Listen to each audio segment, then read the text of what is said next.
Upland's Lafayette House gets a grant courtesy of the Ozark Food Harvest.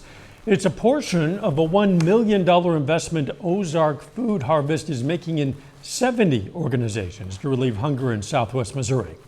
The Lafayette House helps provide a safe haven for survivors of domestic abuse.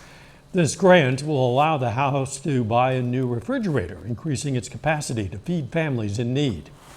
Lafayette House officials say their current unit is more than 20 years old and it recently quit working.